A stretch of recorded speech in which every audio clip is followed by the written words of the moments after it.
अस्सलाम वालेकुम students. Lecture number 21 real analysis 2। तो आज हम स्टडी करेंगे गैमा फंक्शन और बीटा फंक्शन को ना। तो गैमा फंक्शन क्या होता है? The gamma function is defined as the single variable function. Gamma उसको रिप्रेजेंट करते हैं हम इस नोटेशन से। ये गैमा ऑफ एक्स जो है उसको हम इस नोटेशन से रिप्रेजेंट करते हैं। और ये हमारे पास जो है किसके इक्वल होता है? ये इम्प्रॉपर इंटेग्रल जो है इसके इक्वल होता है।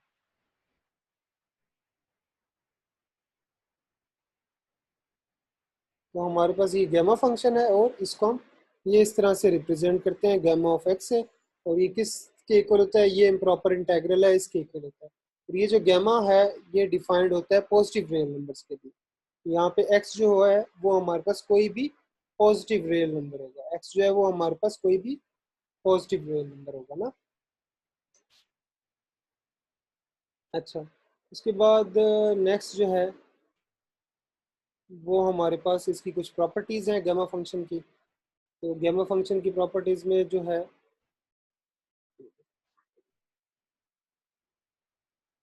तो ये प्रॉपर्टीज है गामा फंक्शन की। तो फर्स्ट प्रॉपर्टी क्या है कि गामा ऑफ वन जो है वो वन के इक्वल होता है ना। ये गामा फंक्शन जो है ये क्या होता है? ये एक वेरिएबल का फंक्शन होता है, सिंगल वेरिएबल फंक्शन होता है।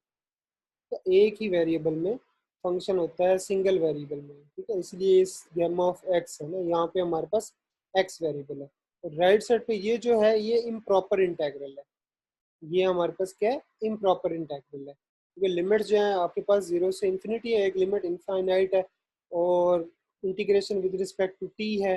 तो ऑब्वियसली ये वाला जो है फंक्शन जो है, ये फंक्शन तो अनडिफाइंड कभी नहीं हो सकता, लेकिन ये वाला फंक्शन अनडिफाइंड हो सकता है अगर आपके पास एक्स जो है अगर एक्स जो है वो कोई पोस्ट अगर एक्स आपके पास नेगेटिव हो तो ये फंक्शन अनडिफाइंड हो सकता है नेगेटिव नंबर्स के लिए। पॉजिटिव नंबर्स के लिए तो ये ओके है। वैसे यहाँ पे अगर आप 0.1 जैसे ले लें एक्स की जगह, तो तब भी आपके पास नेगेटिव पावर आएगी, तो तब भी ये आपके पास इम्प्रॉपर इंटेग्रल बनेगा सेकंड काइंड का। तो ये जो इम्प्रॉपर इंटेग्रल है इसमें फर्स्ट काइंड का इम्प्रॉपर इंटेग्रल भी है, सेकंड काइंड का इम्प्रॉपर इंटेग्रल भी है। तो ये जो गैमा फंक्शन है ये सिर्फ पॉजिटिव रियल नंबर्स के लिए डिफाइंड है, नेगेटिव नंबर्स के लिए डिफाइंड नहीं है। नेगेटिव नंबर्स के लिए, रियल नंबर्स के लिए इसलिए डिफाइंड नहीं है क्योंकि ये वाला जो इम्प्रॉपर इंटेग्रल है ये डाइवर्जेंट हो जाता है। तो गैमा ऑफ एक्स की वैल्यू हमारे पास आती ही नहीं। आगे इसकी प्रॉपर्टीज हैं गैमा फंक्शन की। तो वो प्रॉपर्टीज क्या है? फर्स्ट प्रॉपर्टी क्या है कि गैमा ऑफ वन जो है वो वन के इक्वल होता है। तो हमारे पास ये डेफिनेशन थी, इस डेफिनेशन को यूज करेंगे, एक्स की जगह वन रिप्लेस करेंगे। तो गैमा ऑफ वन हमारे पास क्या आ गया? एक्स की जगह वन रिप्लेस कर देंगे, ये जीरो से इन्फिनिटी लिमिट्स हैं। यहाँ पे एक्स की जगह वन पुट करेंगे तो वन माइनस वन क्या हो जाएगा? जीरो, टी की पावर जीरो, और ये ई की पावर माइनस टी और डी टी। ठीक है, जस्ट हमने एक्स की जगह वन रिप्लेस कर दिया। अब ये चीज हमारे पास है कि टी की पावर जीरो वन होता है तो ई की पावर माइनस टी है। ये हमारे पास है इम्प्रॉपर इंटेग्रल फर्स्ट काइंड का। इसको हमने ये कैलकुलेट किया तो हमारे पास आंसर क्या आ गया? वन। तो गैमा ऑफ वन की वैल्यू हमारे पास वन आ गई। इसके बाद नेक्स्ट प्रॉपर्टी है कि gamma of x plus one जो है वो इक्वल होता है एक्स गैमा ऑफ एक्स के इक्वल होता है। तो लेफ्ट साइड से स्टार्ट करेंगे, gamma of x plus one से हमने स्टार्ट किया, ठीक है। तो gamma of x plus one जो है वो हमारे पास बाय डेफिनेशन जो हमारे पास है गैमा ऑफ एक्स प्लस, क्योंकि गैमा ऑफ एक्स इक्वल होता है जीरो से इन्फिनिटी टी की power x minus one, e की power minus t d t. तो यहाँ पे क्या है? Gamma of x plus one, x की जगह क्या है? एक्स प्लस वन है। तो जो यहाँ पे होता है ना टी की पावर एक्स माइनस वन, तो ये वाला एक्स हमारे पास क्या है? X plus one. तो x plus one minus one क्या हो जाएगा? एक्स हो जाएगा, ठीक है। तो जो गैमा ऑफ एक्स था उसमें एक्स या एक्स प्लस वन रिप्लेस करें तो ये टी की पावर एक्स बनता है। बाकी ये वैसे ही आ गया क्योंकि एक्स जस्ट यहाँ पे आ रहा था। तो इसको हमने क्योंकि ये हमारे पास इम्प्रॉपर इंटेग्रल है फर्स्ट काइंड का, तो इस पे यहाँ पे इन्फिनिटी देगा, कैपिटल एल लिख लिया, limit L approaches to infinity ये लिख लिया। अब ये वाला जो इंटेग्रल है इसको by parts, integration by parts use करते हुए इसको इवेल्युएट किया, ठीक है। इसके ऊपर सेपरेट लिमिट अप्लाई कर दी, इसके ऊपर सेपरेट लिमिट अप्लाई कर दी। अब जब इसके ऊपर लिमिट अप्लाई की तो इसका आंसर हमारे पास क्या आ रहा है? जीरो आ रहा है। और ये वाला जो है इसके ऊपर जब लिमिट अप्लाई करते हैं तो ये लिमिट हमारे पास क्या हो जाएगी? इन्फिनिटी। और ये जो x है ये इंटीग्रेशन से बाहर आप लिख सकते हैं, क्योंकि इंटीग्रेशन जो है वो विद रिस्पेक्ट टू t है। तो x क्या है? इसमें एज अ कांस्टेंट है ना, तो इसको आप इंटीग्रेशन से बाहर लिख सकते हैं। तो ये चीज आ गई। अब ये हमारे पास क्या है? x, और ये जो चीज़ है ये किसके इक्वल है, ये गैमा ऑफ एक्स के इक्वल है, क्योंकि गैमा ऑफ एक्स जो है वो हमारे पास इसके इक्वल था ना, तो gamma of x plus one किसके इक्वल आ गया, एक्स गैमा ऑफ एक्स के इक्वल आ गया। तो यही जो चीज़ है अगर इसी को हम जनरलाइज करें तो अगर हमारे पास क्योंकि ये gamma of x plus one, हम यहाँ पे एक्स क्या है, हमारे पास रियल नंबर है, तो अगर हम इसमें सिर्फ इंटीजर्स लें कि नेचुरल नंबर्स लें, तो नेचुरल नंबर्स में क्या हो जाएगा, gamma of n plus one जो है वो किसके इक्वल होगा, एन फैक्टोरियल के। वो एन फैक्टोरियल के इक्वल क्यों होगा, क्योंकि gamma of n plus one जो है वो हमारे पास किसके इक्वल आ जाएगा, एन गैमा ऑफ एन के इक्वल। ठीक है, इसमें क्योंकि हम ये वाली अगर प्रॉपर्टी यूज करें ना, तो प्रीवियस में हमारे पास क्या आया था कि gamma of x plus one आया था equal to x gamma of x. तो एक्स की जगह अगर एन पुट करें तो गैमा ऑफ, आपके पास यहाँ था ना gamma of x plus one, हमारे पास था gamma of x plus one equal था एक्स गैमा ऑफ एक्स। तो अगर इस एक्स की जगह एन पुट करें तो gamma of n plus one किसके इक्वल आ जाएगा, एन गैमा ऑफ एन। तो गैमा ऑफ एन इक्वल आ गया एन गैमा ऑफ एन। ठीक है, अब ये एन हमने ये वाला जो था ये हमने वैसे लिख लिया। अब ये वाला जो गैमा ऑफ एन है इसकी जगह हम अगेन यही वाली प्रॉपर्टी यूज करते हुए इसको हम क्या लिख सकते हैं, n minus one gamma of n minus two, क्योंकि gamma of x plus one equal होता है ना एक्स गैमा ऑफ एक्स। तो अगर एक्स ये एक्स प्लस वन की जगह एन, यहाँ पे अगर एन हो तो यहाँ पे क्या होगा, उससे एक कम होगा ना, तो हमारे पास यहाँ पर क्या आ जाएगा, एन माइनस वन आ जाएगा ना, तो यहाँ पे आ जाएगा n n minus one gamma of n minus one. यहाँ पे आपके पास आना है एन माइनस वन, इसको ठीक कर लें, यहाँ पे ये एन माइनस वन आता है। तो एन गैमा ऑफ एन को हम क्या लिख सकते हैं, ये एन वैसे लिख लिया, ये जो गैमा ऑफ एन था उसकी जगह हमने वो प्रॉपर्टी यूज करते हुए उसको क्या लिख लिया, n minus one gamma of n minus one. आगे फर्दर अगर एन एन माइनस वन वैसे लिख लें, ये वाली जो चीज़ है एन एन माइनस वन, इसको वैसे लिख लें, तो ये gamma of n minus one किसके इक्वल आ जाएगा, n minus two gamma of n minus two. तो ये सीक्वेंस इसी तरह से चलती जाएगी, तो ये हमारे पास ओवरऑल जो है वो ये चीज़ बनेगी, जब तक वो एंड पे वन नहीं आ जाता ना, क्योंकि गैमा ऑफ वन जो है वो हमारे पास किसके इक्वल होता है, वन होता है ना, तो वो जो एंड पे हमारे पास गैमा ऑफ वन आएगा ना, उसकी जगह हमारे पास वैल्यू क्या आ जाएगी, वन आ जाएगी, है ना। एंड पे हमारे पास गैमा ऑफ वन आएगा, यहाँ पे जैसे ये आ रहा है ना, तो ये कम होते होते एंड पे आएगा गैमा ऑफ वन। उसकी वैल्यू हमारे हमें पता है, वो प्रीवियस प्रॉपर्टी में मैं आपको बता चुका हूँ, गैमा ऑफ वन जो है वन के इक्वल होता है, तो उसकी जगह हमारे पास वन आ जाएगा। तो gamma of n plus one equal आ रहा है एन फैक्टोरियल, जब हमारे पास एन क्या हो, नेचुरल नंबर हो। तो ये जो गैमा फंक्शन है ये बेसिकली फैक्टोरियल फंक्शन की जनरलाइजेशन है। तो गैमा फंक्शन जो है वो फैक्टोरियल फंक्शन की जनरलाइजेशन है। एन फैक्टोरियल जो है वो बेसिकली जो हमारे पास फैक्टोरियल फंक्शन होता है ना, वो हमारे पास सिर्फ इंटीजर्स के लिए, पॉजिटिव इंटीजर्स के लिए डिफाइंड है, कि ये सिर्फ नेचुरल नंबर्स के लिए डिफाइंड है।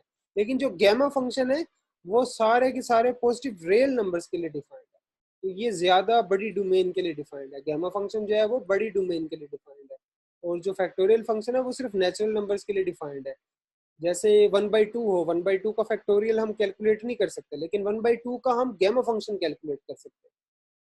और गैमा फंक्शन जो है वो नेचुरल नंबर्स के लिए इक्वल होता है फैक्टोरियल फंक्शन वाले के। तो वन का फैक्टोरियल जो होगा वो हम गैमा फंक्शन को यूज करते हुए कैलकुलेट कर सकते हैं। इस तरह से अगर आपने 10 का फैक्टोरियल कैलकुलेट करना हो तो वो भी आप गैमा फंक्शन को यूज करते हुए कैलकुलेट कर सकते हैं। तो गैमा फंक्शन जो है वो बेसिकली जो है नेचुरल ये फैक्टोरियल फंक्शन की जनरलाइजेशन है, क्योंकि इसमें हमारे पास जो है वो क्या होता है कि इसमें ये सारी की सारी डोमेन जो है सारे के सारे नेचुरल नंबर्स, वो नेचुरल नंबर्स के लिए डिफाइंड है फैक्टोरियल फंक्शन, लेकिन जो गैमा फंक्शन है वो सारे के सारे रियल नंबर्स के लिए डिफाइंड है। सो नेक्स्ट है बीटा फंक्शन। तो बीटा फंक्शन क्या होता है, beta function is defined as the two variable function. तो ये दो वेरिएबल्स का फंक्शन होता है। जो गैमा फंक्शन था वो सिंगल वेरिएबल में था, जो बीटा फंक्शन है ये दो वेरिएबल्स का फंक्शन है। तो बीटा ऑफ एक्स वाई जो है वो हमने डिफाइन किया हुआ है, ये इंटेग्रल जो होगा इसकी वैल्यू, और इसमें एक्स भी पॉजिटिव है वाई भी पॉजिटिव। गैमा फंक्शन सिर्फ पॉजिटिव रियल नंबर्स के लिए डिफाइंड था, इस तरह से बीटा फंक्शन भी पॉजिटिव, इसमें जो ये एक्स कंपोनेंट वाई कंपोनेंट है ये दोनों के दोनों पॉजिटिव रियल नंबर्स होने चाहिए।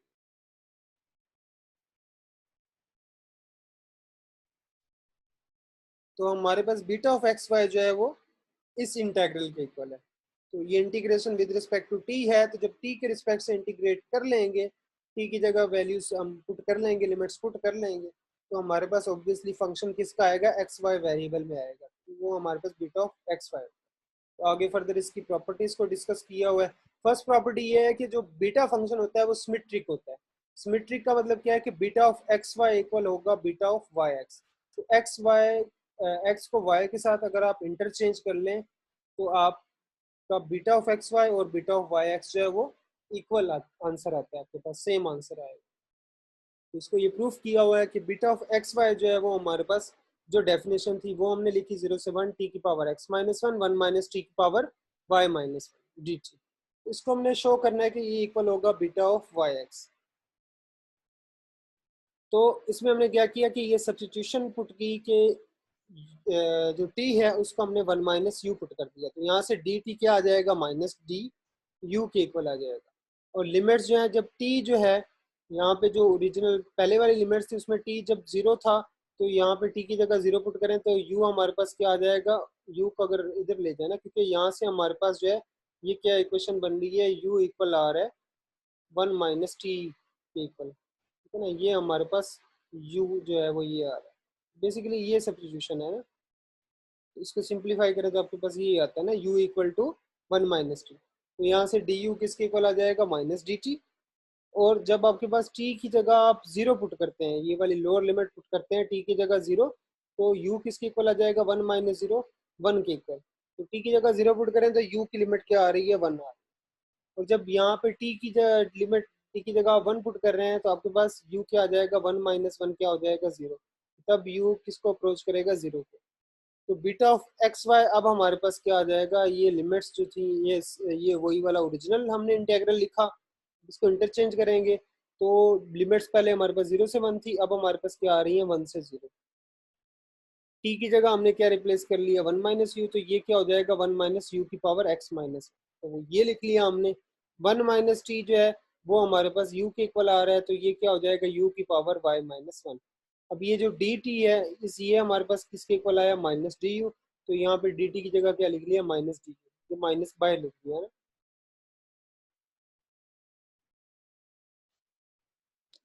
ठीक हो गया। अब ये वाला जो है इसको पहले लिख लिया यू की पावर वाई माइनस वन, और इस वाले को हमने बाद में लिख दिया।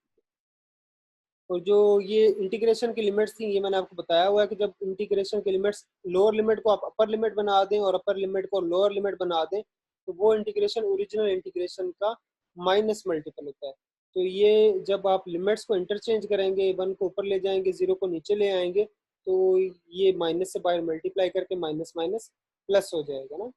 ठीक है, तो हमारे पास ये चीज़ आ गई। तो अब ये देखें, ये सेम वही हमारे पास बीटा इंटीग्रल है ना, वहाँ पे जस्ट ये था कि इंटीग्रेशन का वेरिएबल क्या था, टी था, यहाँ पे इंटीग्रेशन का वेरिएबल यू है।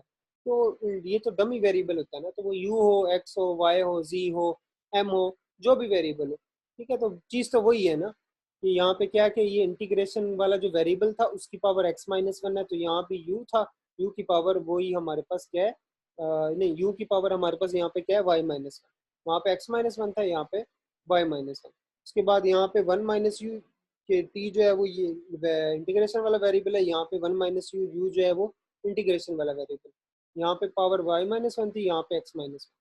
तो जहाँ एक्स माइनस वन था वहाँ वाई माइनस वन आ रहा है, और जहाँ वाई माइनस वन था वहाँ एक्स माइनस वन। मीन्स की एक्स और वाई इंटरचेंज हो गया, तो ये किसके इक्वल था, बीटा ऑफ एक्स वाई। तो ऑब्वियसली ये किसके इक्वल होगा, बीटा ऑफ वाई एक्स के इक्वल होगा।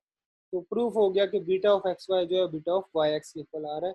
तो ये जो बीटा फंक्शन होता है ये सिमेट्रिक फंक्शन होता है। नेक्स्ट है बीटा फंक्शन और गैमा फंक्शन के बिटवीन रिलेशन।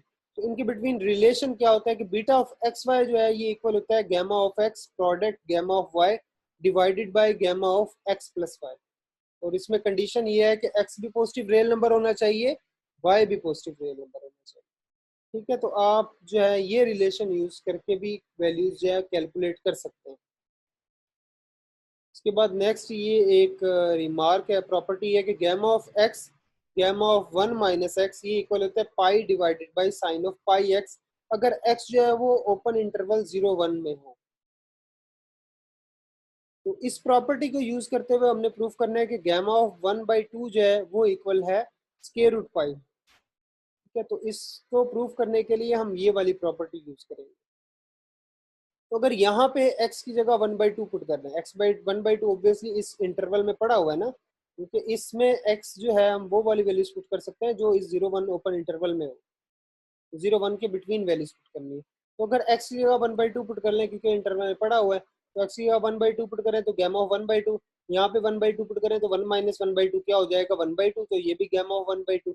राइट साइड पे क्या हो जाएगा पाई डिवाइडेड बाई x की जगह 1/2 पुट किया तो ये साइन पाई/2। अब साइन 90 डिग्री जो है वो किसके इक्वल होता है 1 के इक्वल होता है, साइन पाई/2 1 होता है, तो ये पाई डिवाइडेड बाई 1 क्या हो जाएगा पाई। ठीक है, अब लेफ्ट साइड पे गैमा ऑफ 1/2, गैमा ऑफ 1/2 तो क्या हो जाएगा गैमा ऑफ 1/2 का स्क्वायर। राइट साइड पे हमारे पास पाई है, तो अगर दोनों साइड पे स्क्वायर रूट लें तो गैमा ऑफ 1/2 किसके इक्वल आ जाएगा स्क्वायर रूट पाई के इक्वल आ जाएगा। तो यही चीज हमने प्रूव करनी थी कि गैमा ऑफ 1/2 जो है वो स्क्वायर रूट पाई के इक्वल होता है। तो ये वैल्यू जो है ये आपने याद रखनी है कि गैमा ऑफ 1/2 जो है वो स्क्वायर रूट पाई के इक्वल होता है, क्योंकि ये आगे एग्जांपल्स में हम ये वैल्यू जो है यूज करेंगे। उसके बाद नेक्स्ट ये प्रॉपर्टी है, इसमें हमने ये प्रूफ करना है कि 1/2 beta of x plus 1 divided by 2 y plus 1 by divided by 2 ये इक्वल होता है इंटीग्रेशन 0 से पाई/2 साइन की power x of t cos की power y of t d t. तो ये इंटेग्रल जो है ये इसके इक्वल होता है, इस बीटा के इक्वल होता है ना, बीटा की इस वैल्यू के इक्वल होता है। तो ये हमने प्रूफ करना है ना, हमने जो है इसमें ये वाली चीज प्रूफ करनी है।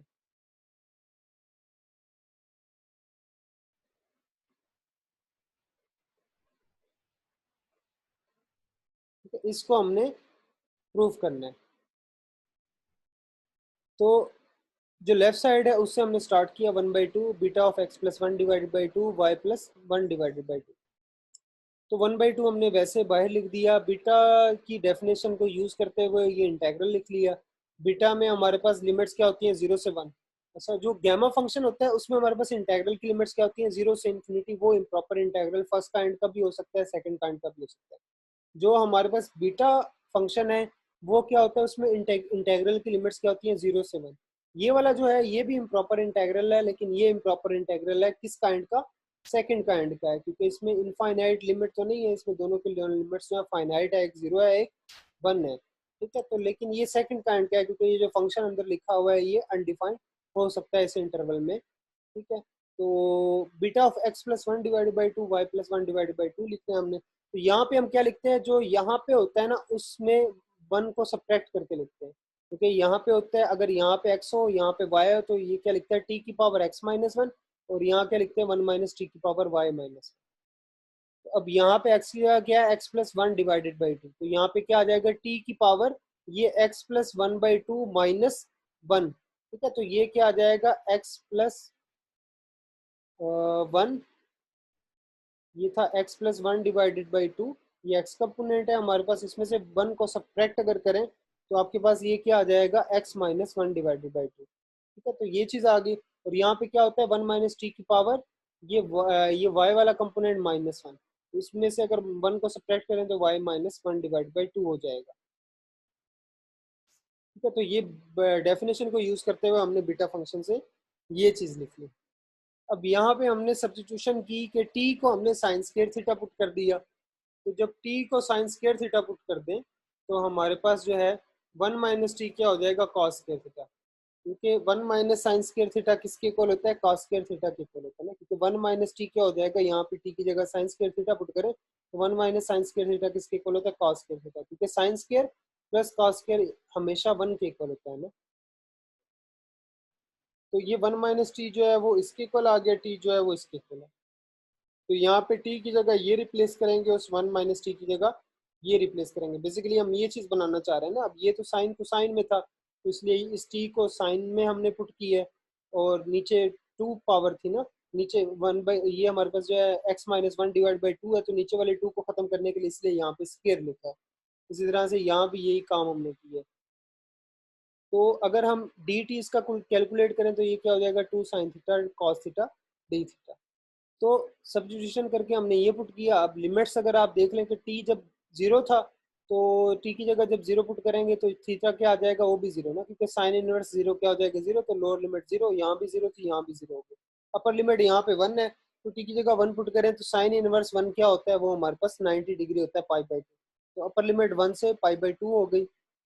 और ये जो हमारे पास था ना टी की power x minus 1 divided by 2, तो जब इसका हमने इसकी पावर क्या ले ली, x माइनस 1 डिवाइडेड बाई 2, 2 से 2 कैंसिल हो गया तो साइन की पावर x माइनस 1 हो गया। इसी तरह से यहाँ पे क्या हो जाएगा cos की पावर y माइनस 1। आगे dt की जगह 2 sine theta cos theta, D theta हमने लिख लिया। इसको फर्दर सिंप्लीफाई करें तो 2 से 2 कैंसिल हो जाएगा। ये साइन की पावर x माइनस 1 है, यहाँ साइन की पावर 1 है, तो ये दोनों ऐड होकर क्या हो जाएगी, x माइनस 1 प्लस 1 क्या हो जाएगा, x हो जाएगा, तो साइन की पावर x हो गई, ये cos की पावर सिंप्लीफाई होके y हो गई। ठीक है, तो यही हमने प्रूव करना था। आगे अगर थीटा की जगह t पुट कर दें, क्योंकि इंटीग्रेशन का वेरिएबल जो है ये डमी वेरिएबल है ना, इसकी जगह आप u लिख लें, x लिख लें, थीटा लिख लें, t लिख लें, वो आपकी मर्जी है। तो थीटा की जगह हमने जो है वो आगे t पुट करके ये इंटेग्रल लिख लिया। यही हमने प्रूफ करना था इसमें।